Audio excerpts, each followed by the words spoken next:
Captain's at the top. This is Angie. It's 2:00. The chairperson has not yet joined online. So Vice Chairperson Janae, can you please call the meeting to order? And we do have a quorum. Okay. Good afternoon. Thank you so much, Angie. I am the Vice Chair, Janae Miller. I'd like to welcome everybody to the Columbus Advisory Commission on Disability Issues it's February 26, 2026. Wow. I would like to call this meeting to order at this time. Angie, our ADA coordinator, has informed me that we do have a quorum. I'd like to welcome everyone here. We're going to get started. First thing on our agenda is approval of meeting minutes. I believe, let me see here. If I'm looking at the agenda, one second.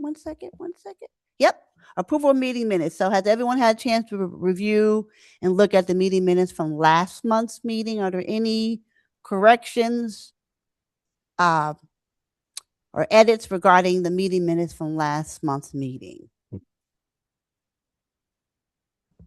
This is Angie. Trisha has her hand up. Trisha, do you need to ask a question? Yes. Can you hear me okay? Yes, we can. Yeah, just a minor thing. In section 211, it said that I asked for clarification on something, but it referred to the previous meeting minutes outline number. I prefer to say what I was asking about, if you don't mind. So if that 4-3.2 could just replace with ADA transition plan retention. So if someone read that, they wouldn't have to go back to the previous minutes to figure out what my question was, if you don't mind. This is Angie. Thank you, Trisha. I have made a note of that. Thank you. Thank you, Trisha, for pointing out that edit that needs to be made in the meeting minutes from January. Thank you so much. Any other edits or corrections regarding the meeting minutes for January? Nothing in Zoom, Angie? No, there is nothing in the chat. So you can go ahead and ask for a vote. Okay. I would like to take a vote as everyone is okay with approving the meeting minutes for the month of January. If you all could please say aye. Aye. Aye. Aye. Did we get all the ayes? Anybody opposed? Okay, here another aye. Anyone in opposition? Hearing none, we have approved the meeting minutes for the month of January. Thank you so much. Okay. Moving right along, next on our meeting minutes is new business. And we would like to hear from our wonderful ADA coordinator, Miss Angie. Thank you, Janae. Thank you. Okay. I only have two brief things because I know everyone is very excited to hear from the Department of Public Service today. So I'm going to try to give them as much time as I can. First, I want to make a note about the April meeting. That is the fourth Thursday of the month is going to also coincide with Take a Child to Work Day. So not our next meeting in March, but the meeting in April. The leadership team has approved to push that meeting by 1 week. And so we will be meeting on April 30th. April 30th. Yeah, April 30th. A new calendar invite will be coming out after this meeting, and it will also be on our next agenda. But I wanted to make everyone aware of that as soon as possible. Second, believe it or not, we are at that time where some of our commissioners' terms will be expiring.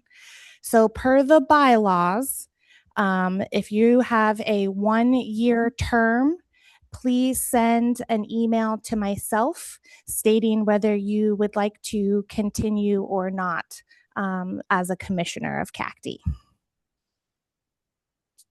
And those people are Janae Miller, Trisha Kovacs, and Alexia Kemmerling.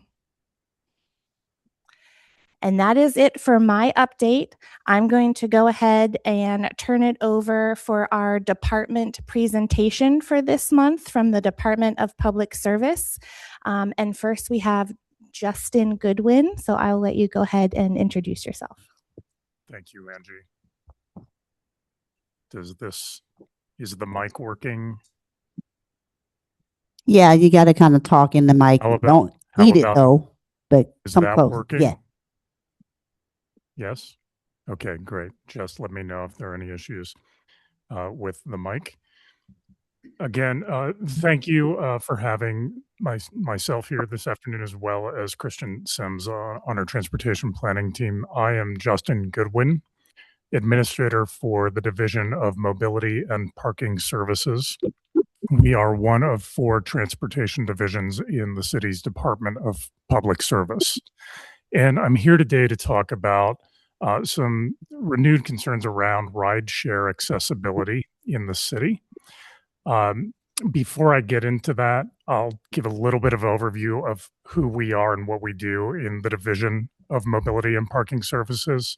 So we oversee the city's public parking systems, so all on-street parking, as well as some public parking garages in the city, including parking enforcement. That includes handicap parking on street or in public garages, as well as our residential ADA parking permit program.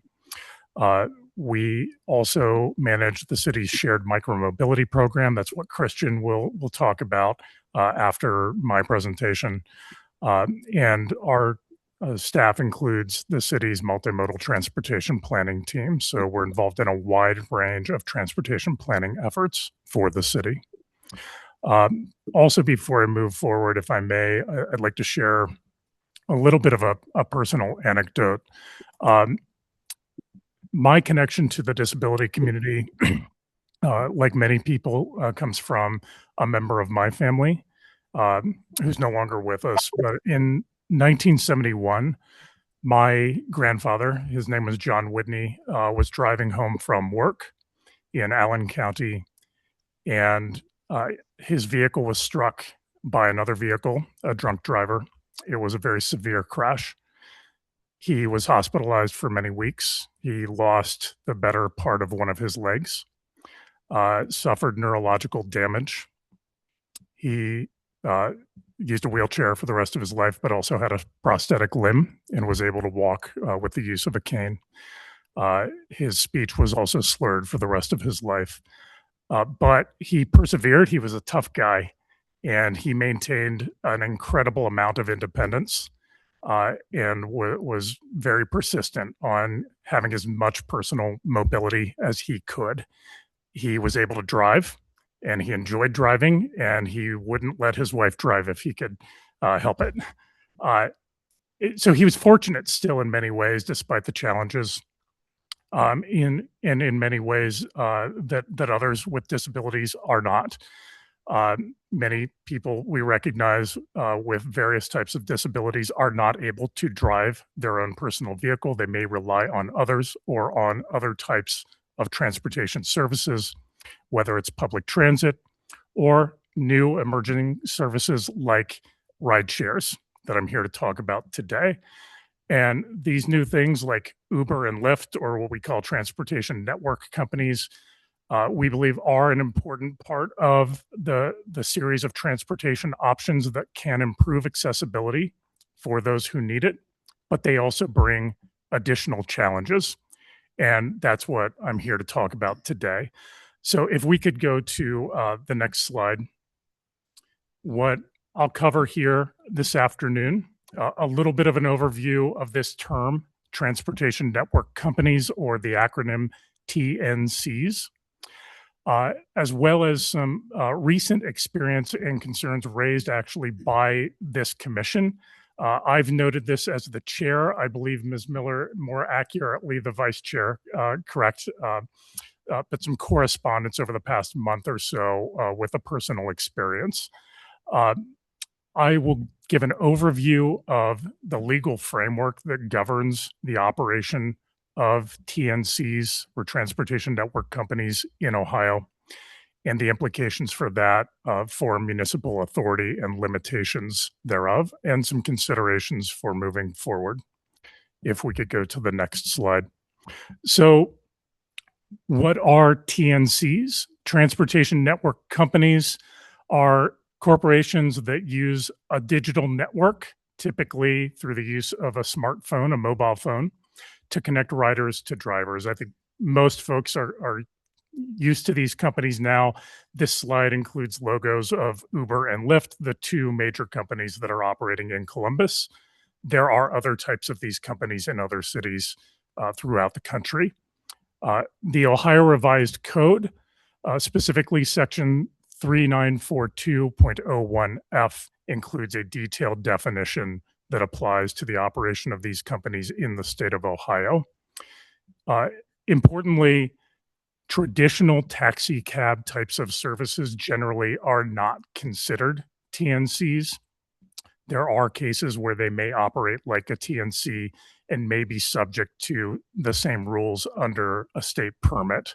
But generally, we're talking about things like Uber and Lyft that are treated separately as different types of companies by the Ohio Revised Code. The next slide. This slide includes an illustration showing a gentleman in a wheelchair attempting to use a ride-hail app to summon a wheelchair accessible vehicle, and unfortunately unsuccessfully so. This is a common occurrence throughout the country, whether it's somebody in a wheelchair or maybe with a visual impairment, perhaps using a service animal, a wide variety of circumstances. I understand that recently Vice Chair Miller had a very specific personal circumstance in which a rideshare driver ultimately did not provide service. And that, of course, is unacceptable.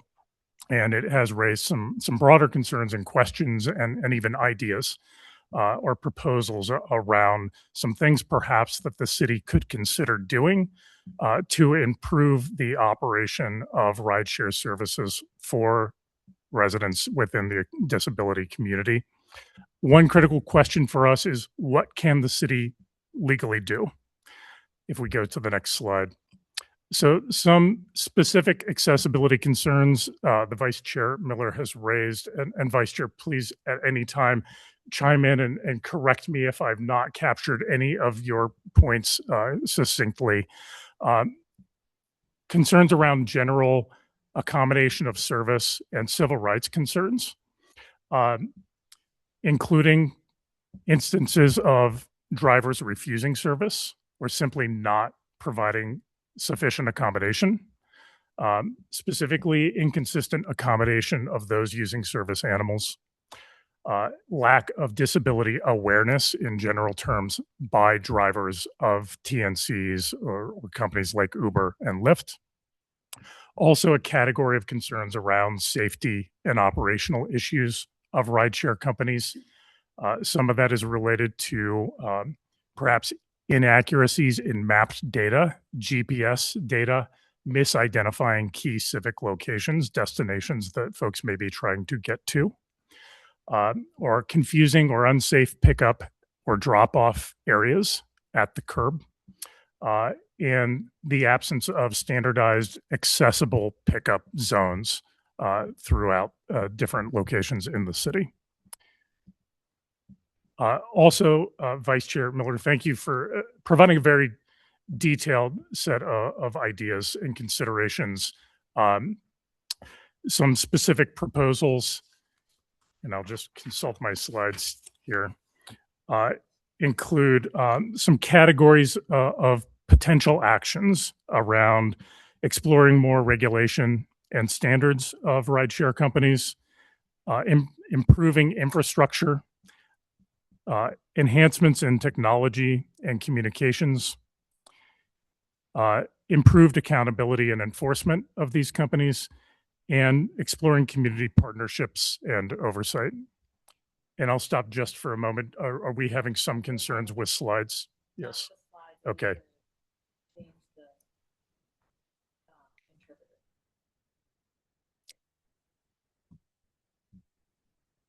Absolutely.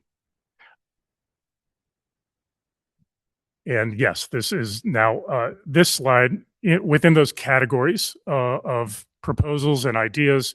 Some more specific potential actions for consideration include things like requiring disability awareness training for drivers, strengthening compliance oversight related to service animal accommodation, designating more accessible pickup and drop off zones, improving infrastructure through tactile warnings, audible warnings, wayfinding infrastructure, establishing local reporting and accountability mechanisms, and even ideas like forming a rideshare accessibility advisory group.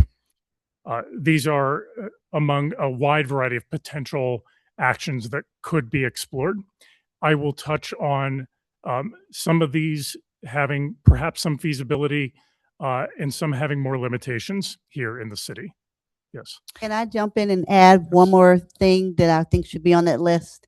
English proficiency. That goes under the safety piece. If I could just make a quick comment, the reason why I state that is because when you talk about safety, when you have passengers who are visually impaired and also who may be hearing impaired or hard of hearing, and you have someone who doesn't have the best English proficiency, it's hard for them to communicate with you and you to communicate with them where the best place is to be dropped off, and to make sure that the driver is getting someone to the destination safely. Like today when I got here, I came in a door that I wasn't familiar with, and I wanted to make sure that we were definitely at the right building. But luckily, this driver had good English proficiency. And so that should be, to me, listed under the safety area. Thank you, Vice Chair. That's a very Quite important welcome. point as well. If we go to the next slide. So I'm going to talk a little bit about the governing legal structure in the state of Ohio and as applies to the city of Columbus and any municipality in the state related to transportation network companies or rideshare services. TNCs are regulated by the Ohio Revised Code, specifically Chapter 4925. And they are specifically regulated by the Public Utilities Commission of Ohio, or the PUCO. State law establishes a comprehensive statewide regulation. And importantly, in many respects, it preempts local municipal regulation of these companies.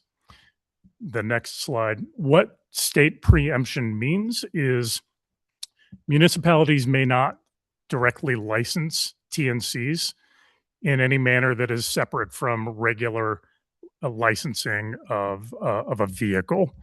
They may not require drivers to be locally registered. They may not impose TNC-specific operating regulations, which could cover a wide variety of topics. There is one specific exemption related to operations of TNCs at public use airports. So for folks who may fly at John Glenn International, you'll note that Uber and Lyft have a specific zone that they have to operate in there.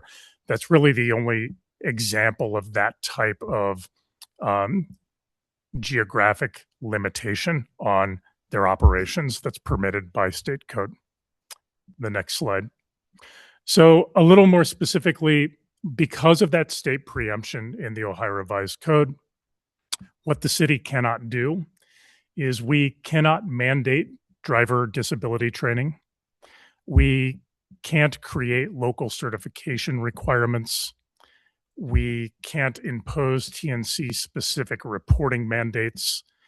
And unfortunately, we can't independently regulate specific driver conduct.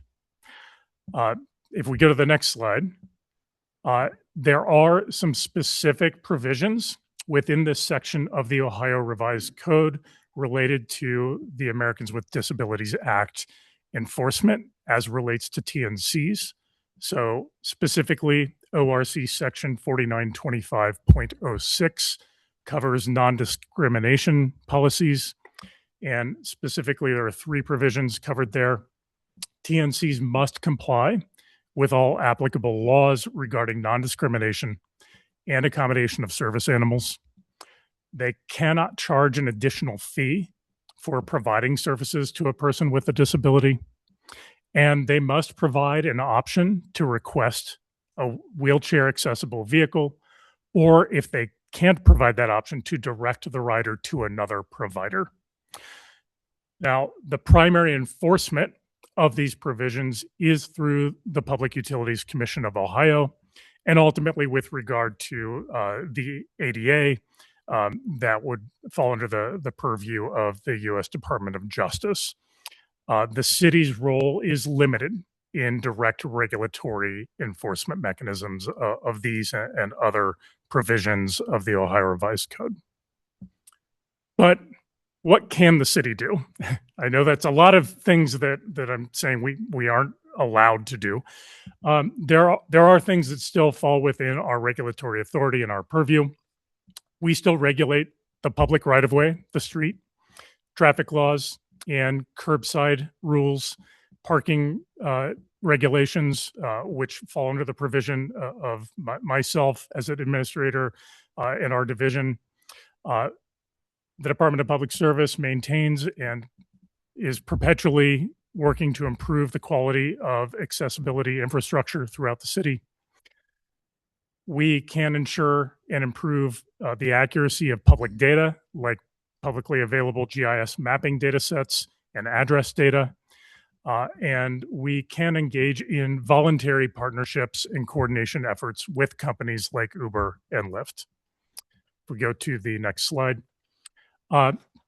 Comparison to some other cities in the country, again, Vice Chair Miller, you pointed out a really excellent example of what the city of Chicago has done, and this slide includes a cover image of the city of Chicago's transportation network provider rules. They're rather extensive, but importantly, Chicago within the state of Illinois has more state level authority provided to that jurisdiction. Ohio statute, as I've noted, contains strong preemption language. And so Columbus can't replicate Chicago's model without state law changes as they exist today. If we go to the next slide. But what has the city tried thus far?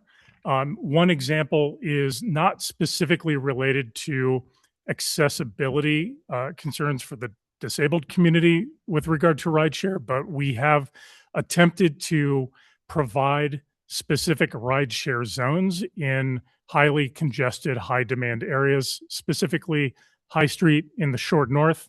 A couple of years ago, we implemented late night rideshare pickup zones.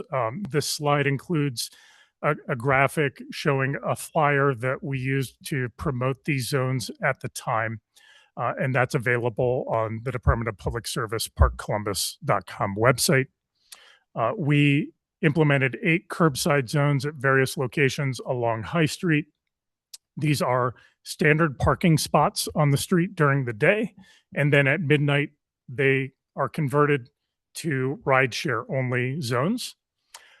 We, and Christian specifically, who has direct contacts with folks at Uber and Lyft, has communicated with them through the implementation of this program to inform them of these zones, to give them information so that they can create digital geofence restrictions for their drivers and to request that they instruct their drivers to use these zones.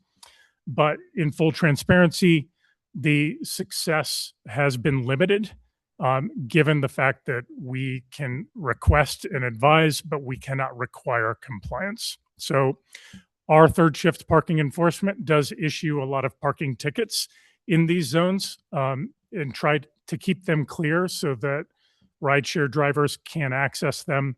But we still see rideshare activity happening in areas where we would prefer that it not. If we go to the next slide. I'll also note, similarly to that, things like special events such as major destination events like the Arnold Sports Festival. We have worked with these companies to set up temporary locations to utilize for pickup and drop off. So we have had some level of engagement with these companies, but there's still a lot of room for improvement.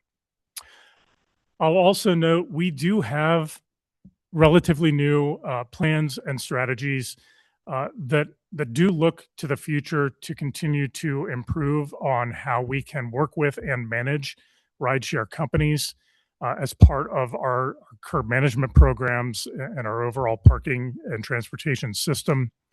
This slide shows a cover of our Columbus Strategic Parking Plan 2.0. It's the second strategic parking plan that we finished about a year ago. And there are a wide variety of strategies and recommendations for us over the next number of years in this document. And this document is also available at parkcolumbus.gov. Among the various things that we talk about in this plan, there's a direct acknowledgement of the challenges that we face as a city in the management of TNCs without local regulatory authority. And this plan, in fact, recommends continuing to explore future opportunities for enhanced regulation and as well voluntary partnerships with these companies. I will note, in terms of exploring additional regulation, I think it's fair to say that there's not a lot of appetite at the state legislature at this point in time for substantive changes to the governing rules in the Ohio Revised Code. There was some conversation at the State House last year about instituting a rideshare user tax that could generate revenue for things like homeless shelters and human services, but that did not gain traction. Just to provide a little context for the likelihood of, in the near term, changing those particular regulations. There are other strategies in our strategic parking plan focused on modernizing our curb management rules in a variety of ways, especially around loading zones and transportation network company activity, and things like deliveries of, say, Amazon or FedEx or food deliveries and pickups, and all of these new and emerging competing uses for limited curb space. So this is something that is definitely on our radar. Also, on the next slide, some things on the radar I'll note here because they've been in the news over the past couple of weeks here in Columbus. Emerging technologies, especially around the continued advancement of autonomous vehicle technology.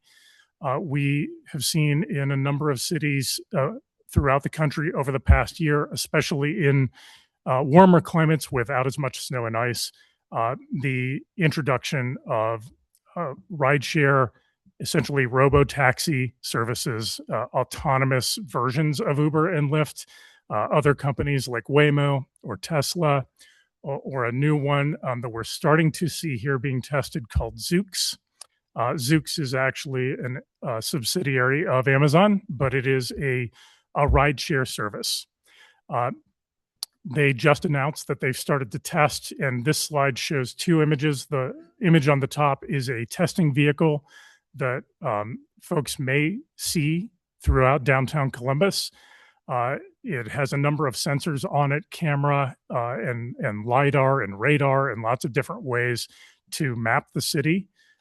They are not operating as a consumer use service at this point in time. The bottom image on this slide shows their actual consumer use vehicle, which is very futuristic looking. It does not have a steering wheel. It is purely an open cab for riders to sit in. It does have doors that open fairly low to the ground. It can accommodate foldable wheelchairs, but I think that there are still improvements that they would need to make in terms of full wheelchair accessibility. That vehicle is not in the Columbus market. And there are not specific plans at this point in time by this company to operate them here, but it could come in the future. They are essentially testing winter weather conditions at this point in time, but they are operating these vehicles in other markets like Las Vegas and Austin, San Francisco, and Miami. So I note this because more is coming and fairly rapidly with regard to the transportation network companies that we see operating in Columbus today, and new options that ideally long-term will enhance accessibility for all people. They will bring their own forms of challenges. I will note there are federal and state regulations around autonomous vehicle technology that are in development right now.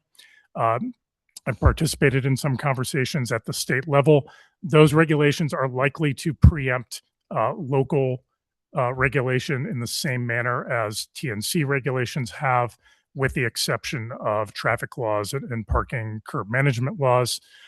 So more to come on that.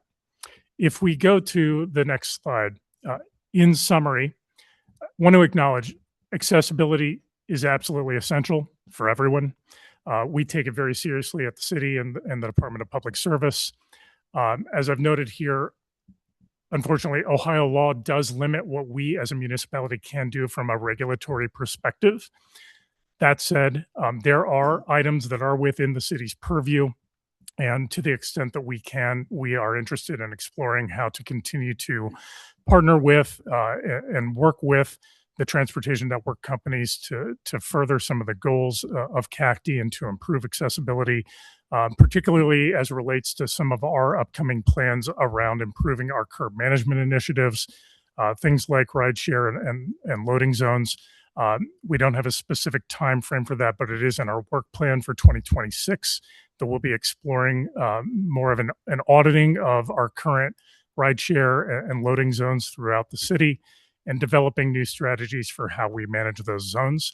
And as that work proceeds, I would be happy to return back to this commission to provide an update and to engage with you further. And with that, I'm happy to answer any questions.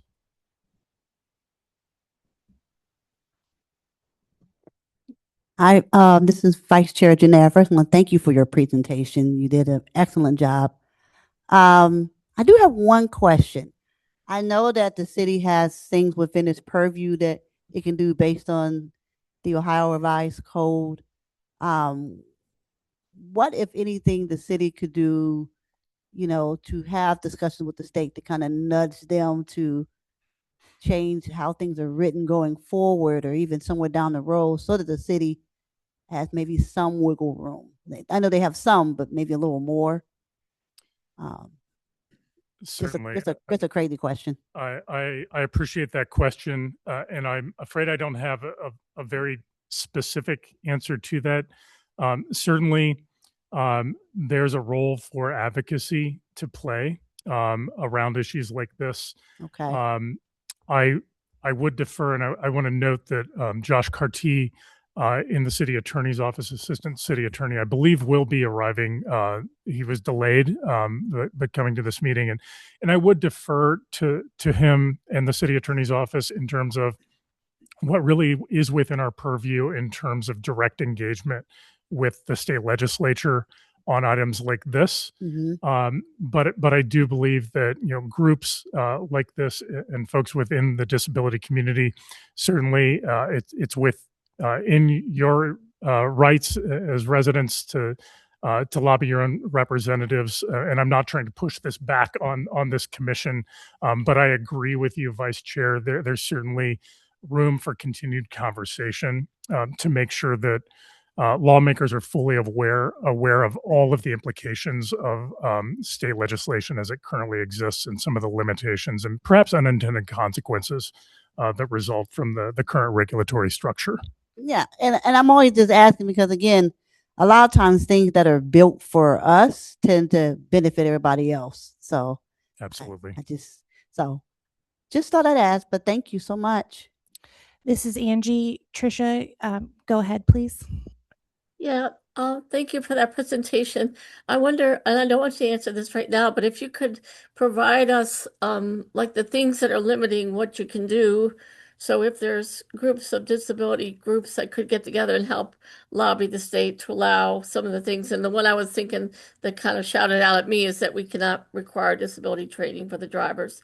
And then I do have one specific question is, when you talked about they don't have to have local licensing, does that mean they can be licensed in another state, or do they have to be licensed in Ohio?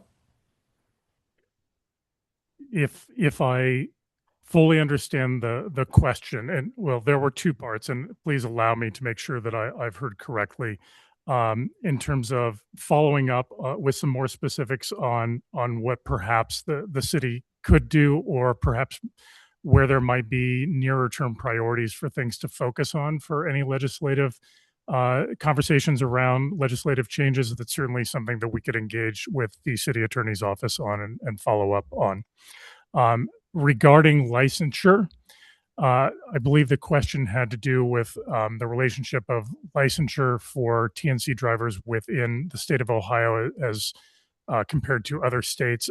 I am not familiar with that.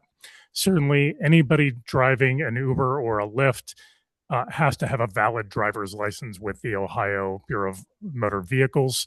And then the companies themselves have permit requirements as TNC providers through the Public Utilities Commission of Ohio. So there are regulations at that level, but I am unaware of how these relate to any specific licensure in other states. To my understanding, this is really specific to Ohio. So as long as a driver has a valid driver's license within the state of Ohio, my understanding is if they meet the qualifications of one of the transportation network companies and are hired by them, they likely are permitted to do so under the Ohio Revised Code. Okay, thank you. That answered my question. I just want to make sure that the drivers were knowledgeable about Ohio laws rather than if they had a license from, say, Pennsylvania or somewhere that, they might still be allowed to drive here, but they might not know our specific laws. So that answered my question. Thank you. Well, certainly, and actually that helps to clarify. It may very well be the case that somebody could drive here under a license from another state and still be employed by one of the companies. It's an important point, and I will admit I do not know the specifics of that, but we could explore that further. Thank you.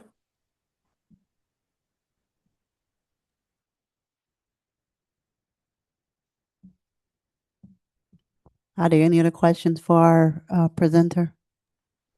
I have two questions. Gail, this is Angie Wise. Please send your questions to me via email. This discussion is directed towards the commissioners. But Bob Ream, you had your hand raised. Please go ahead and ask your question. I'm a regular Uber user, and I've been wondering a lot of these disability things that we're talking about right now. Like, I didn't know there were any companies that transported people in wheelchairs except for Coda Mainstream. So this is very helpful.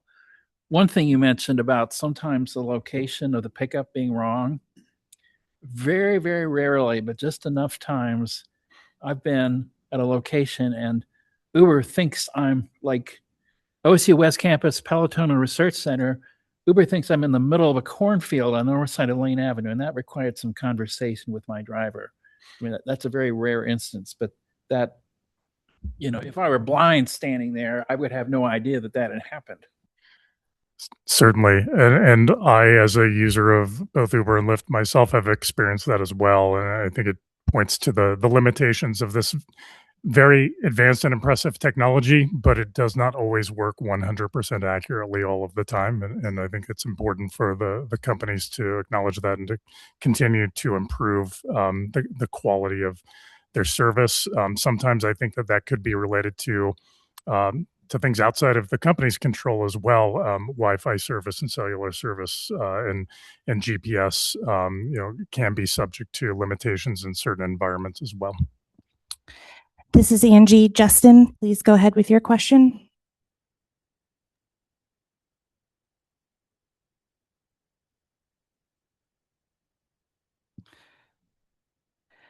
Justin, we are having some trouble hearing you in the room.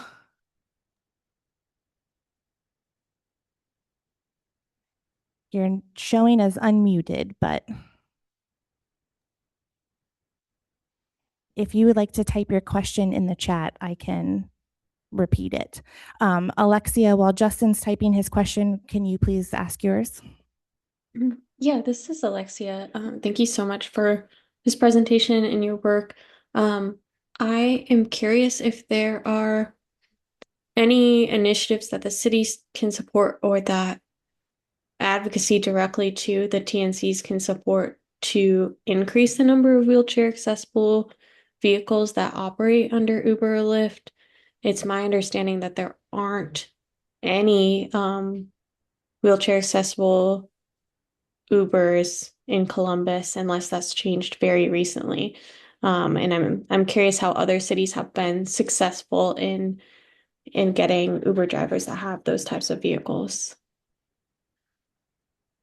Yes, related to whether or not either of the companies actually provides the wheelchair accessible vehicle, as I noted, I've learned relatively recently of this provision myself in the Ohio Revised Code. So I cannot speak to whether or not the companies are actually in compliance with that provision.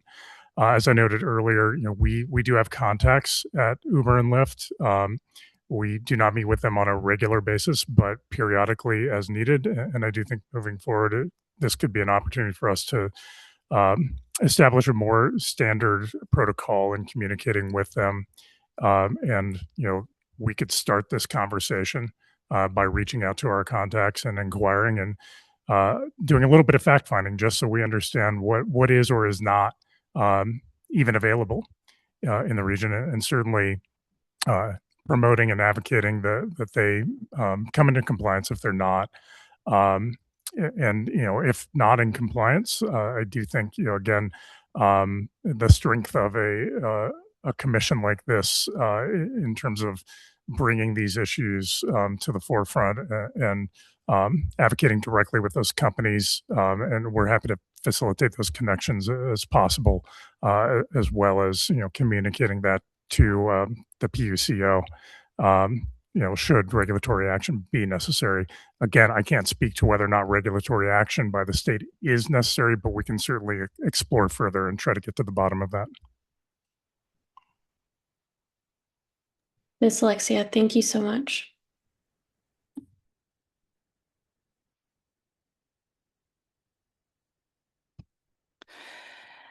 This is Angie. We don't yet have Justin's question in the chat. If that is Justin, that's from Gail. Okay. I think we can go ahead and have Christian Sims begin his presentation. And then once Justin gets his question, we can ask that at the end. Thank you.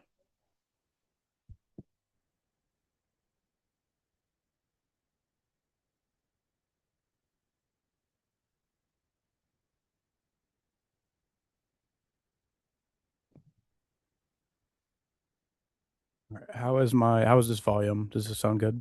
Okay. My name is Christian Sims. I am the program manager for the Shared Mobility Program here in the Department of Public Service. And just begging your pardon, I am getting over a cold, so if I do stop to take a sip of water, just bear with me.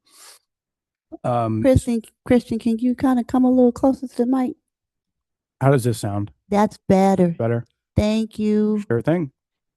Okay, so kind of a brief overview of my presentation will be, I'm going to give a little history of the program, program goals and statistics, service level agreements or SLAs, which are very new to the program this year, some city actions, things that we have done throughout this year, and then also what the vendors have contributed to it to improve this system. So shared mobility offers an accessible, sustainable, sometimes affordable transportation option. And it also can provide first, last mile solutions to folks connecting to transit, for example. This program is consistent with a number of our city-led initiatives, including Link Us, Vision Zero, Bike Plus, that are the primary goals are to offer safe alternative transportation options for residents and folks in the city. And the program aims to align with those goals. Next slide, please. So a brief history of the program. In 2013, Kogo Bike Share was here. It was a it was a traditional docked bike share system, and it operated for a little over 10 years. At the end of 2024, we disbanded Kogo and we moved into the current program. In 2018, dockless scooters, Bird, Lime, and Spin, came into the city with a very loose regulatory framework. And since then, we've been working to improve that framework. And then in 2025, like I mentioned, Kogo was no longer in our system, and we moved from a portion of a docked system into a completely dockless system, which is what we have today. So that offers scooters, bikes, and e-bikes for folks to rent. And those companies, their names are Vio and Spin, that operate in the city today. And the rest is what I'm going to talk about of kind of what we've done this year. So really what we asked the vendors when we were asking them to, solicit a bid to operate in the right of way was we wanted financial sustainability. The Kogo system cost the city roughly a little over $1 million to subsidize for residents. So it was a little bit cheaper, but the city was paying for it on the back end. Another thing we were looking for was cost-effective expansion of the program to hit different parts of the city. That's going to be a big focus this year, is to getting to other parts of the city and providing different levels of access geographically. And then our third category was how can we manage the operational challenges surrounding device parking within the public right-of-way. So a couple, this slide that's on the screen is really just a couple flash stats about how the program has done from a numbers perspective. So in 2023, when it was Kogo, bike share, as well as the scooters, were a little under 1 million trips for the city, which for a city our size is pretty healthy. We do talk to a lot of other cities in terms of how well their programs are doing. 2024, we actually eclipsed 1 million trips, which I think Ohio State University is a big credit to the success of our program, as students do use this form of mobility quite a bit. And then in 2025, as we switched to completely dockless and we reduced vendors down from 4 to 2, we did see a little bit of a dip in terms of ridership. And on the screen here, I've got on the left-hand side is city staff members doing staff rides. We do 6 of those a year in the summer months.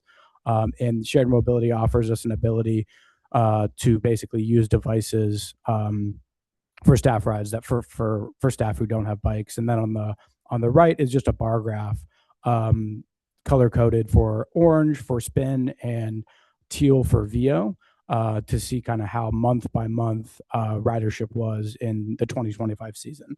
And Vio certainly did very well as a new vendor to the market, and surpassed Spin pretty quickly in terms of ridership.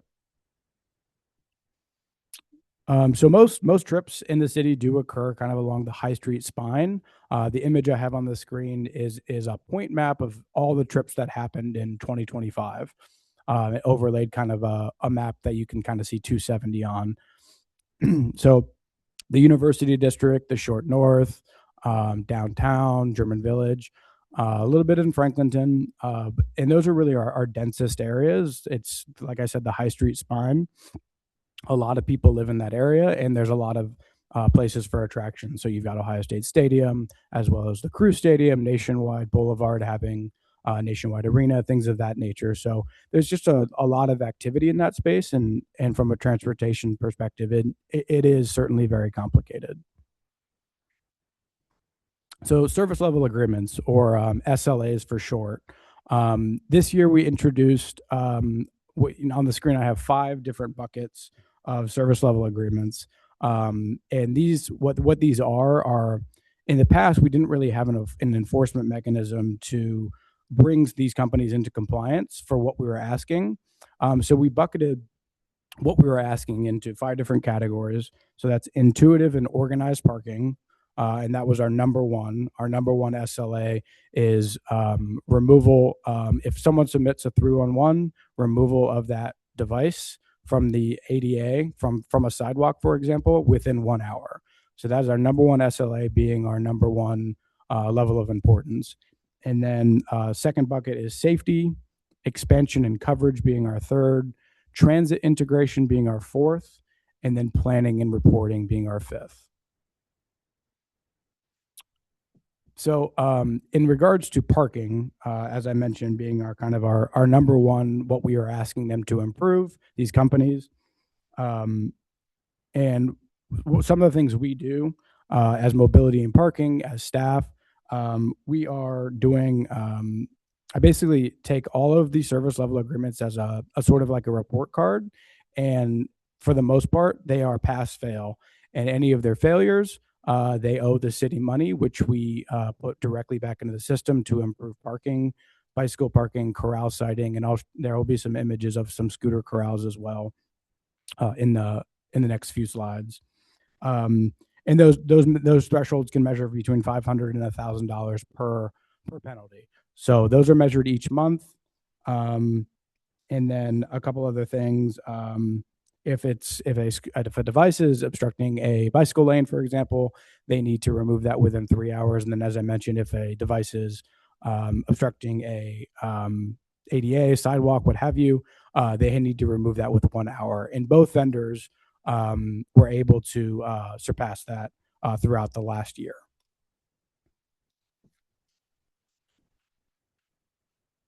So parking issues. So just a couple stats here. You know, as I mentioned, residents are able to submit through on ones, and when they are generated in this type, they are sent directly to the vendor, and that creates an action item for the vendors to go collect the device and move it out of where it was reported. And in 2025, residents submitted around a little under 1,941 service requests related to shared mobility. And on the left-hand screen is just an image of what it looks like to submit a through on one via a smartphone. That we have found is the simplest, or I don't want to say simplest, the quickest way to report in the field with the cell phone. And then also with field audits that city staff have conducted, we counted a little over 1,500 vehicles throughout the year. And this is really staff going out of the field, counting devices, and then measuring that against how many are blocking ADA. And out of those 1,500, roughly 7% were observed to be improperly parked. So 7% may not seem like a lot, but if you scale that up, over those million trips, it can be a lot. So there's certainly room for improvement there. And this slide just has a couple statistics about vendor compliance. So at the beginning of the year, both vendors, Spin and VO, were not in compliance with a lot of these service level agreements that we asked. They were new. There was a learning process for them. By the end of the year, by the end of really the ridership season, which we consider to be April through October, certainly our warmer months here in Columbus, they were able to effectively be passing for all of the SLAs. So it was taking Spin around a half an hour, so 30 minutes, to get to any ADA related through on ones that were submitted, and then a similar time frame of compliance for VO as well. A few things that the vendors have been doing. Obviously, this is a two-part system. These are private companies, and it's our responsibility to manage the right-of-way as the Department of Public Service. So a few things that the vendors have done. They invested $60,000 in infrastructure investments in 2025. They actively maintain roughly 25 geofences throughout the city. Those can be where devices, if they go through a virtual field, they slow down, they have to stop, or you can't park there, for example. And then we also ask them throughout the year, as we do have a lot of events, certainly by the Scioto Mile and the downtown areas, Short North, they respond to any special event geofences that we ask of them. And there on the right, the image on the right is a picture of a cell phone, what it would look like if you were looking at their app for the Scioto Mile region. There's a bunch of different colored. I'm not sure if it can be, if it's super helpful on the screen, but different colors where it tells you what you can and can't do in this virtual space. And then on the bottom there is a bunch of devices, scooters, and bikes parked in a scooter corral, and that one's actually on Nationwide Boulevard. So some of the things that we've done throughout the year, we every month we're monitoring compliance as I described in that service level agreement framework. We also replaced all of the KOGO stations with these, what we're calling ride hubs. And an image on the right is one of those ride hubs at 2nd and High Street. It provides an opportunity for vendors to stage the devices there for folks to ride. And it also provides an opportunity for riders to end their rides there as well.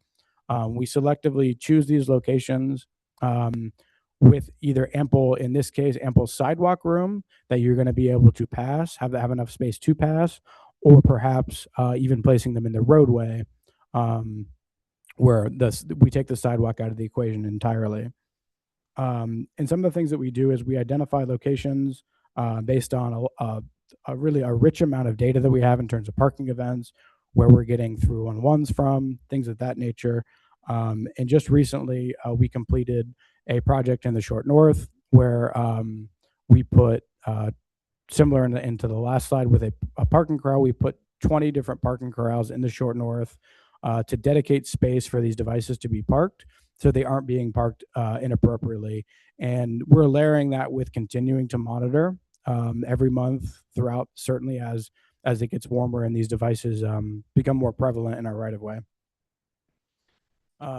So that's really an overview of what we've done this year. One of the things we're focused on right now, we have consulted with two different consultant groups, Alta and Next Gen Mobility, to develop a practical implementation focus guide to parking strategies for the city. The goal is really to provide some of the solutions I've talked about and scale them.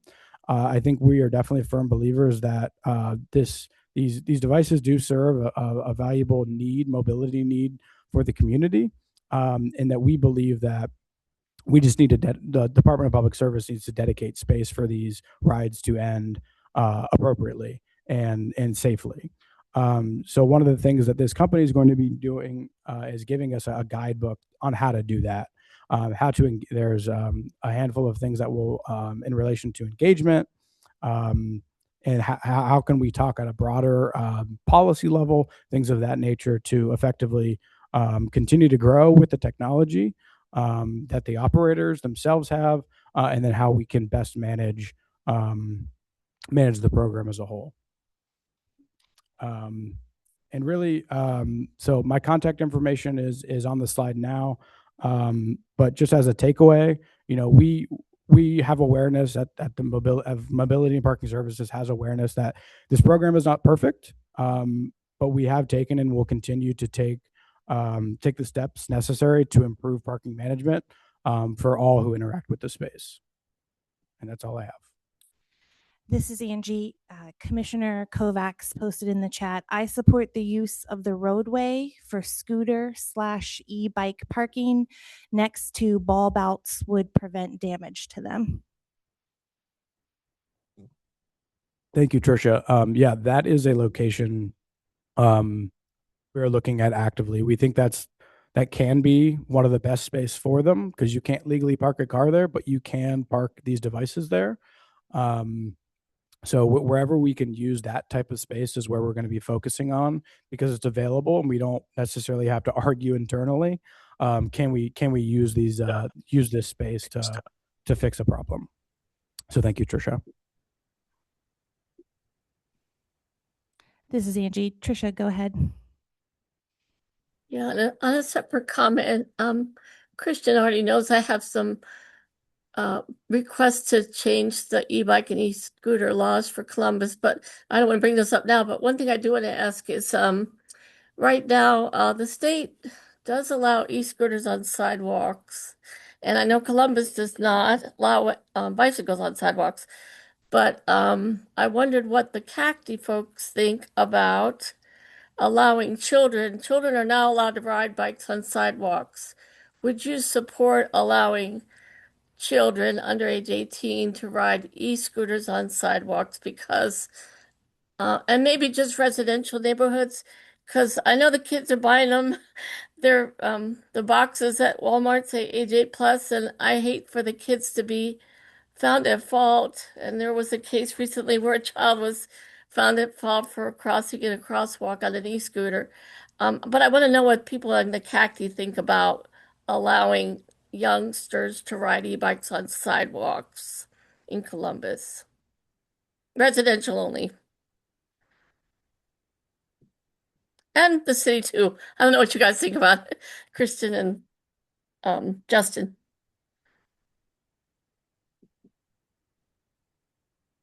I would first defer And to sorry, a one other member thing is acting. we do have laws that they must yield to pedestrians and perhaps even impose a speed limit.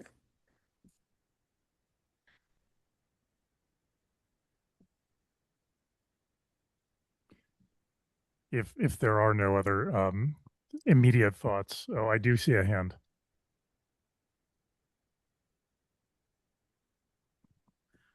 It took me a minute to come up with this.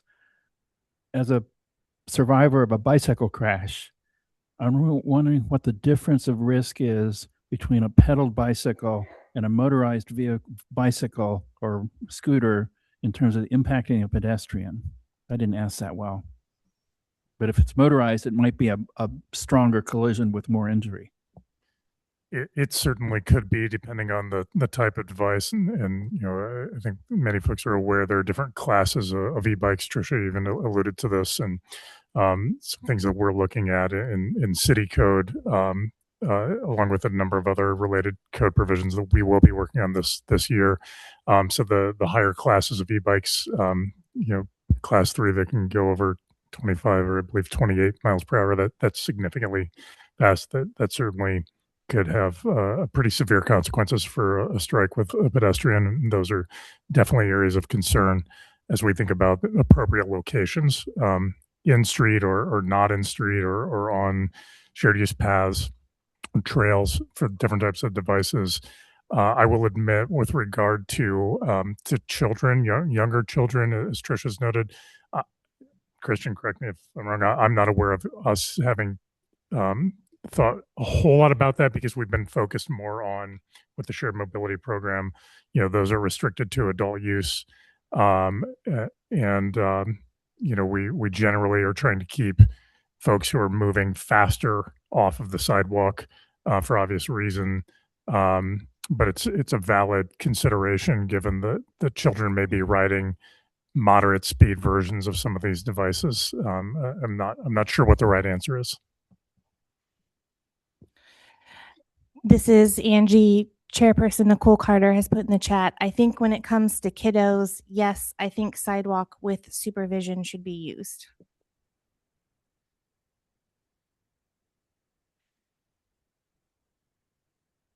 I have a question. In you all's purview, are you all also responsible? Because I heard you mention sidewalks. Does that kind of fall under your purview as well, regarding regulation of that, or where sidewalks go to that, or is that a whole different department? Well, as with many things, it depends. So in a similar way as it depends for regular vehicles. So you know, there are moving violations and there are parking violations, in the most simple terms. So if somebody is riding a device that's not permitted on the sidewalk, that would be a moving violation. It could be a ticketable offense, but that would be by Columbus Police. If it's once that device is stopped and it's parked or left somewhere on the sidewalk, then that falls within our purview in the Department of Public Service to enforce and regulate. Okay, and then also related to sidewalks. So is your department the one that somebody would talk to if they think that a certain part of the city needs sidewalks, or that a city council thing altogether? Well, certainly it could be both. Certainly always encourage residents to engage with their council members. For us within the administration, the Department of Public Service, that falls squarely within our responsibilities. And I will note this year, I noted some other plans that we'll be doing around curb management this year, but also we will be advancing a plan that we're calling a vulnerable roadway user safety plan. This is a $1.6 million federal grant funded project. We'll be hiring consultants to assist us with this, and that will include really extensive community and stakeholder engagement to identify priorities for filling in the many gaps in our sidewalk system, as well as a number of other recommendations around pedestrian infrastructure improvements, as well as other programmatic policy priorities to support safety for those who are vulnerable in our roadways, whether they're pedestrians or folks using assisted mobility devices or in some manner outside of a large vehicle that they have protection from. And as that process gets going, we have not kicked it off yet, but our team certainly will be engaging CACTI as an important stakeholder group in that process. Okay, I just wanted, I know that we have had concerns around sidewalk in front for the DD building. I think it's on Stelzer Road.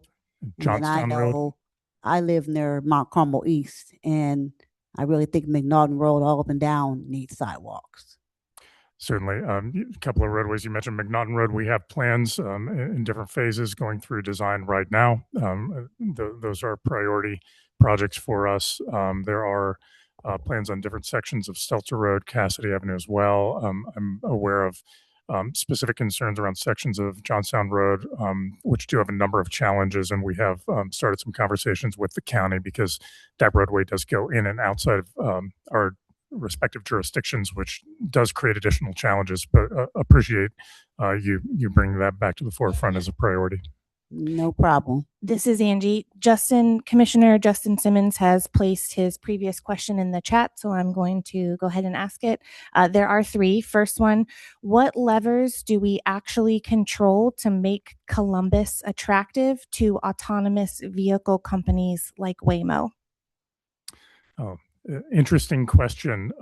So related to that, I recently took part in a series of policy conversations that were hosted by the Smart Columbus team, along with some folks that came into town from the Harvard Kennedy Business School, as well as the Ohio Department of Transportation, and various folks in this industry who are exploring the introduction of autonomous vehicle technology.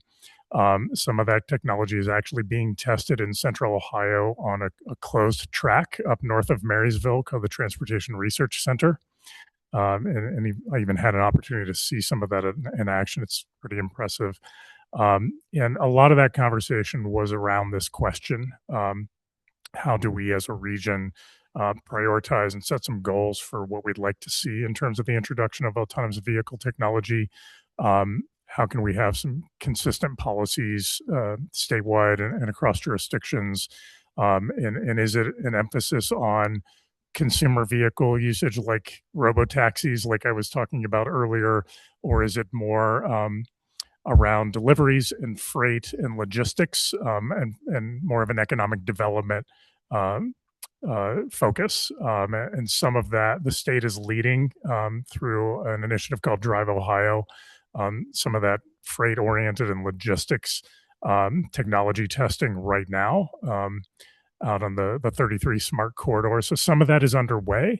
And that's really the start of a series of conversations between the state and jurisdictions and various stakeholders to position Central Ohio as a place for autonomous vehicle technology to come and be provided. As I noted earlier, the company Zoox is just starting to test here.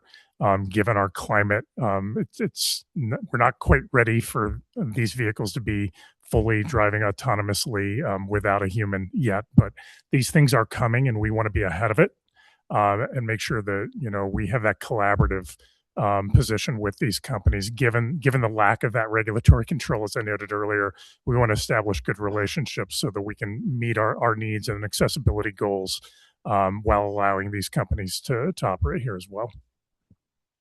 This is Angie. Thank you. I think for time's purposes, I'm going to take the other two questions and I will send them in an email to you and then forward that along to CACD. Chairperson Carter, I'm going to turn it over to you for the next section. Good afternoon, everyone. Thank you so much for the presentation. Excellent work, guys. Great questions, everyone. Well, we're going to get ready right over to old business. Is there any old business that we need to talk about?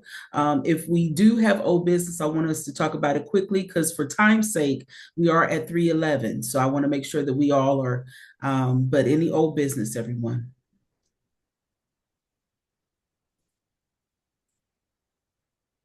Okay, everyone is quiet.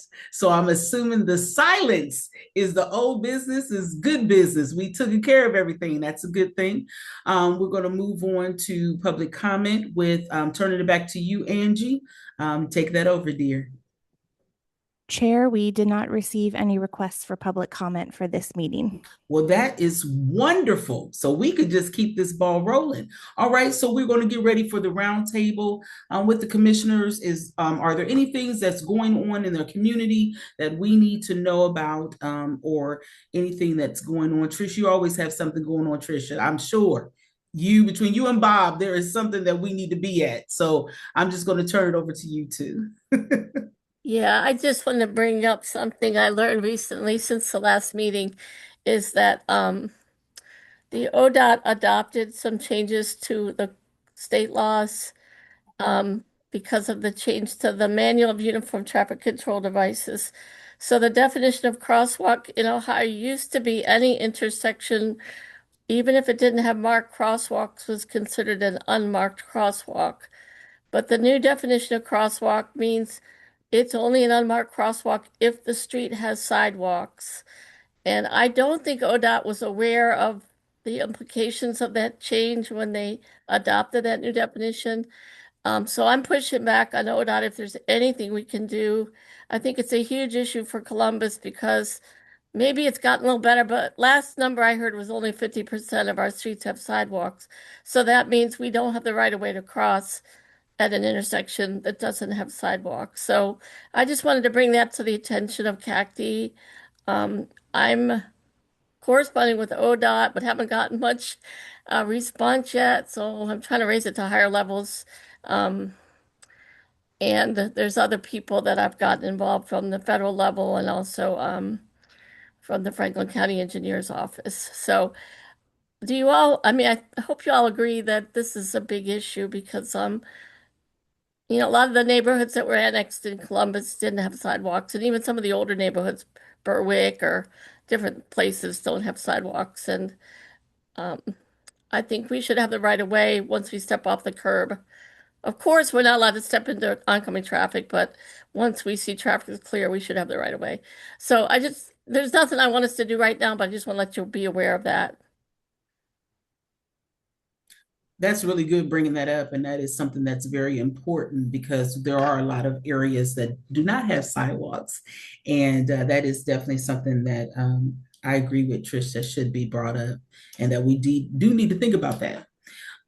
Is there anything else that we should bring to the table?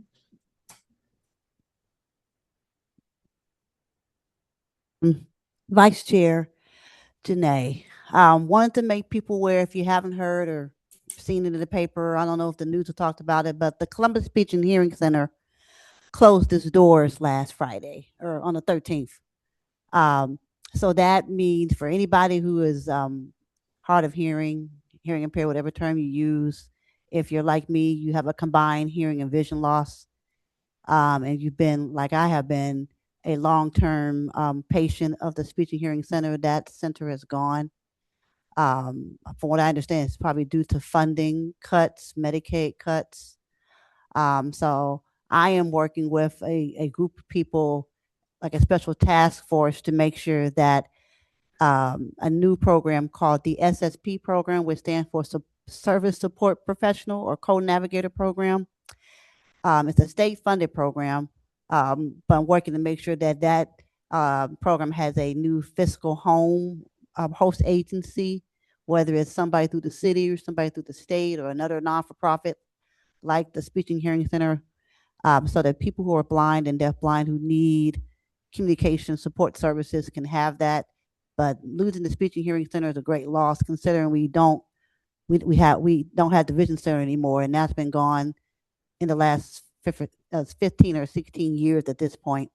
So the blind and deafblind community we're really suffering right now. But I want to make sure people are aware, and that I am one of the people on the case to make sure that those services aren't lost. And I'm bringing this up because I think the city, as I've said, at least as I said to other people, I feel like the city should have some concern about the services that it provides and create more partnerships, even if it is with a local agency that's a non-for-profit, that there should be some kind of partnership, because a city like this, being that it's the capital city, we don't have any support services for the deafblind community or the blind community in this city. And we're the only city in the state that has nothing. Cleveland has something, Toledo has something, Cincinnati has something, Dayton has something. We do not. And I think it's a crime and a shame. Well, I am completely shocked because Columbus Speech and Hearing was pivotal for services when it came down to occupational and speech therapy for my son. I did not know that they closed their doors. That is definitely something, with us being the 15th largest city in the nation, that is concerning to me. So Janae, I'm glad that you brought that up, because that is extremely concerning. Because Columbus Speech and Hearing has been around since the early 1900s, if I'm not mistaken. So 100 years, Nicole, 100 years. I'm blown away. So I don't I'm speechless. So I guess I need the services to help me find my speech, because I'm speechless right now. Okay, well, that is definitely something. Trish, oh, Angie, you got Trish. She has her hand up. This is Angie. Yes, Bob had raised his hand in the room first. Bob, do you want to go ahead, and then Trisha? This is in response to what Patricia has said about crosswalks. When I was first learning about being a pedestrian, when I had to stop driving, my understanding was that a crosswalk was between sidewalk end to sidewalk end. And I assumed if there was no sidewalk, where the sidewalk ought to be. And I may need to relearn that. When I leave the building, I'll be more careful. Actually, there are sidewalks outside.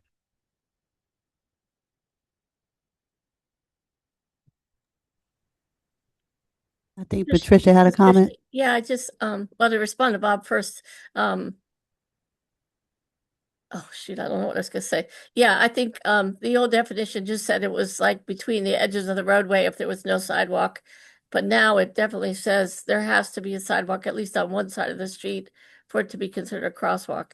And I wanted to ask Janae, I thought I heard that, I mean, I think this is terrible, but isn't the speech and hearing still doing hearing, just not speech? They're not doing anything. They're not doing permanently anything. closed. Oh, I didn't know that. Permanently closed, gone. All right. They're asking people to reach out and request their medical records. No, they're Okey-doke. gone. Thanks. Yep. And for me, I'm bringing it up because I've been a patient there since I was 9 or 10. So that's all I know.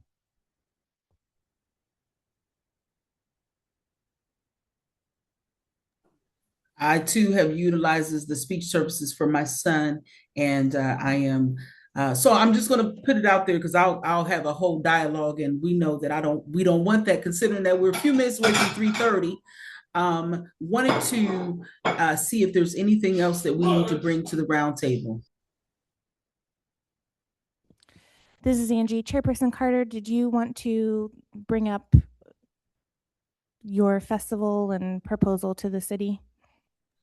I recently, and if you hear my son in the background, he forgive me, but I recently reached out to Angie, considering that there's a lot of events that go on, and there's an event that I have particularly going on called the All Disabilities Festival. I wanted to bring it to this committee because I think it's important for us as commissioners to be more intentional. It's obvious we need to be more intentional when facilities are closing down all around us, and the size of our city, that just doesn't make sense. I just can't, my brain is still, I can't comprehend that.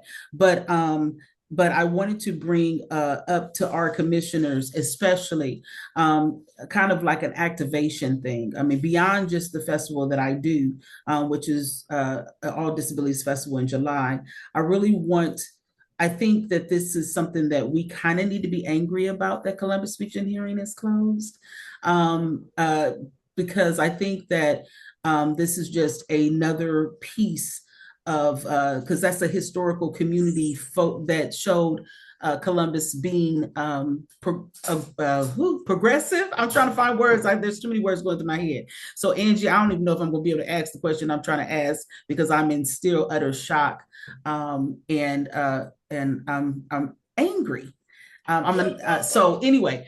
So I just want to make sure that we are intentional about the events that we need to support so that we can be more intentional about making the city and city council aware so they can come to the events.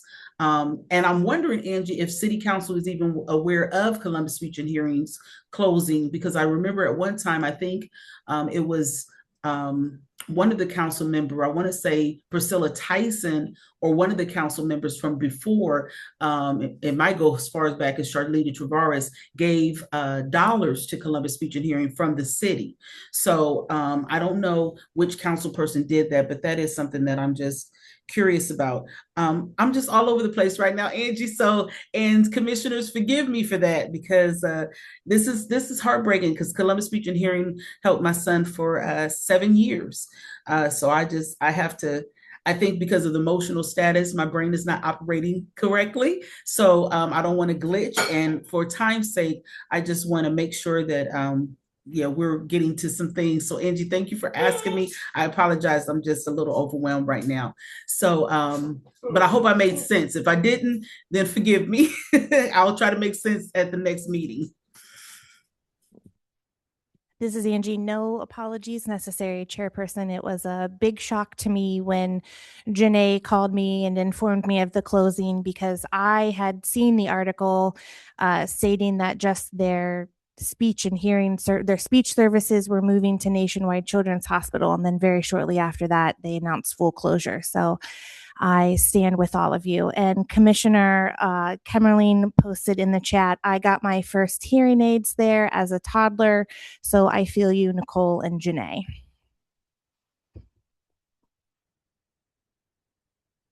I think this is why this commission is really important. I'm sorry, Angie, this is Nicole. I think this is the reason why these are some of the things that we have to be more proactive. And that's why the roundtable is really critical, and this conversation is critical. Alexia, yeah, I am just, woo. So, and Belinda, I see you, dear. So Angie, okay. Is there anything else we need to bring up? Anything else we need to talk about? This is Angie. I'm not seeing anything in the room. Okay. Or in line. Okay. Well, what we'll do is, thank you, sweetheart. Well, other than that, my son is, if y'all hear him in the background, he is having a wonderful singing time right now. So, and it's kind of making me giggle. But if there's anything else, or anybody else, since we didn't see anything else, Angie, are there any additional things that we might need to talk about, or are we ready to adjourn? There's nothing else today, Chair. All right, well, I call for us to adjourn. Thank you. First of all, let me say this before we adjourn. Thank you, everybody, for taking the time, the hard work. Thank you for the presentation. Thank you for having the slides and sharing all the great information. Thank you, chairs and commissioners. Okay, thank you, commissioners, for being on this call and being so intentional about how we need to function in our city. It's just greatly appreciated, more than you ever know. Angie, thank you for your consistency and keeping us flowing. You're greatly appreciated. So with that being said, I move to adjourn the meeting. Our next meeting, just know everybody, our next meeting is March 26th at 2:00. So just our next meeting is March the 26th. But I do move the meeting to be adjourned. Can I get... I second Trisha here. Thank you, Trisha. Well, we are adjourned, everybody. You have a wonderful rest of your day. Appreciate you guys again, and take care. Thank you, everyone.